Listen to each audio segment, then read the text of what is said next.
Social norms are never really questioned. People go about their lives readily accepting the roles that are enforced upon them, on us.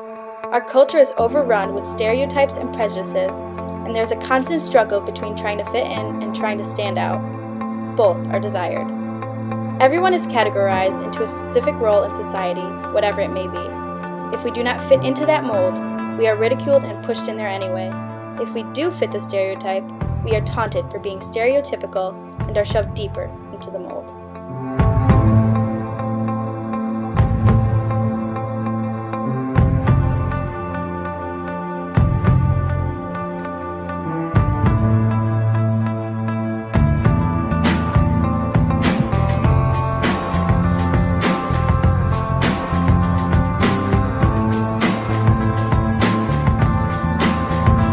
So let's start at the top of the social ladder.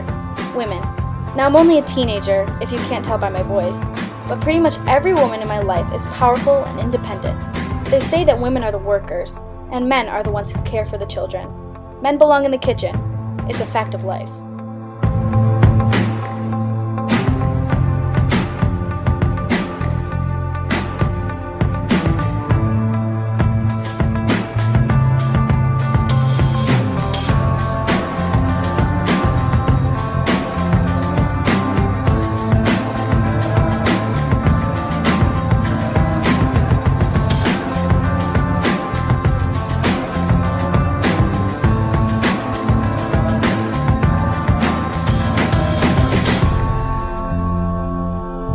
So while the men are at home doing whatever domestic duties they do, the leaders of the world, women, obviously, head off to work. You see, some of those annoying masculinists try to steal positions of power from our worthy women. But honestly, between you and me, they're way too emotional and unreliable to be at the head of anything. I mean, can you imagine them being a president, for God's sake? Sheesh. I'm cringing at the thought of it. Not to mention that they'd be way too bossy and controlling. I'll stick with the women, thanks.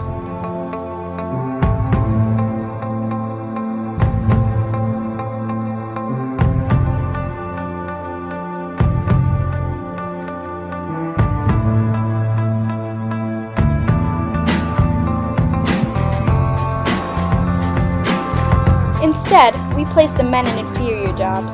You know, getting coffee for the bosses, typing things, answering phone calls, easy stuff.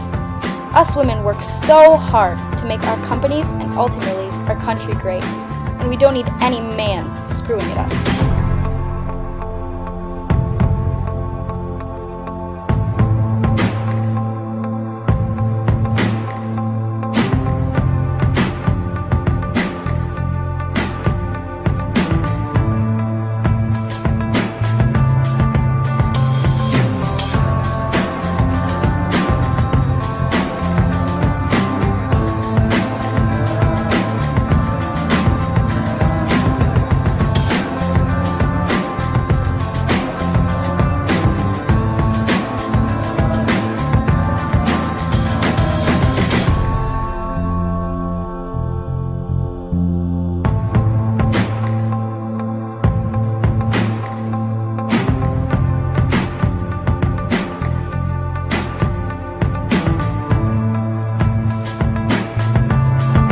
Like I said, that's why the women are the ones who go off to work.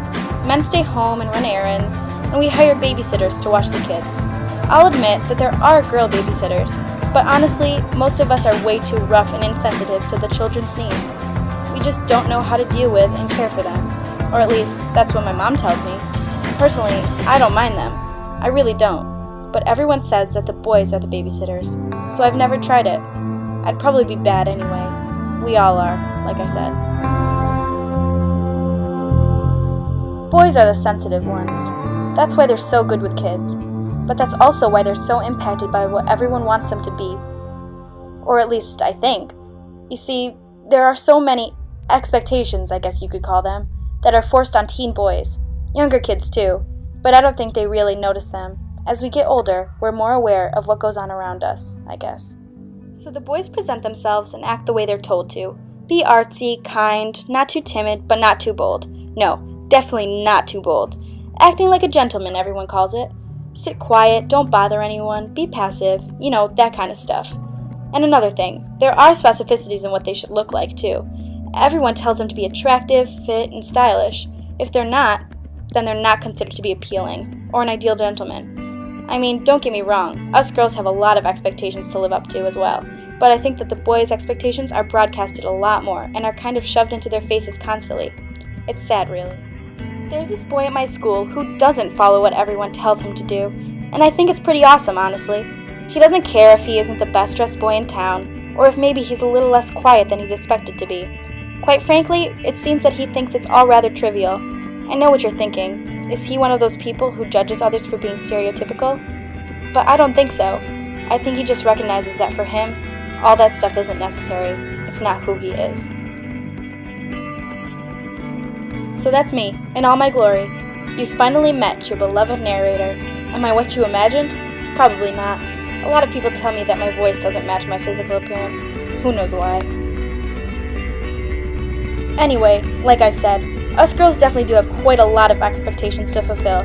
You see, there are certain regulations on what we can and cannot be, just like the boys. But for us, we're ridiculed if we aren't sporty or stereotypically ladylike, as in tough and confident and powerful. Society has this weird notion that being a female means that you're good at and enjoy sports, and being a male means that you don't. That may be true for some people, but for me, not so much. Some of us try so hard to be what everyone else wants us to be, but it's not that simple. For a lot of us, it's hard to live in the society that we do.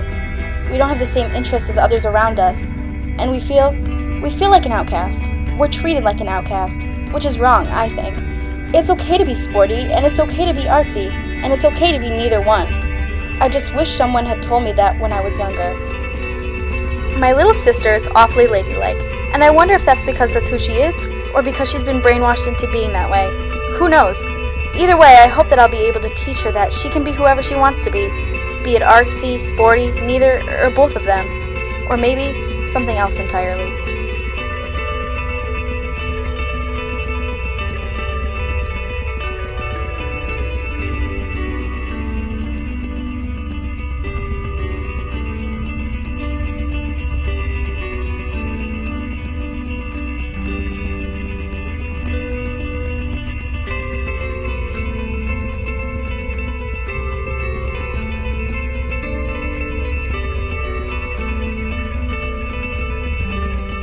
I am not who they want me to be, and I don't need to be.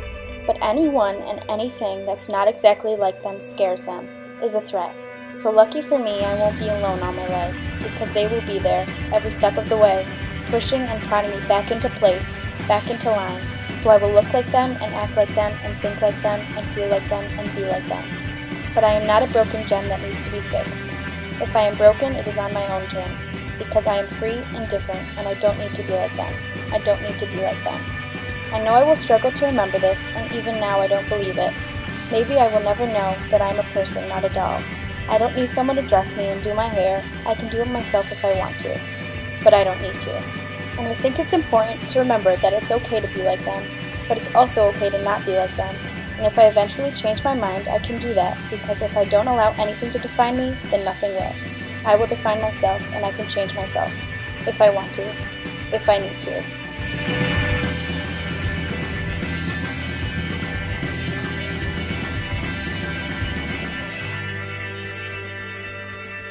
Because I am a person. I am not a doll.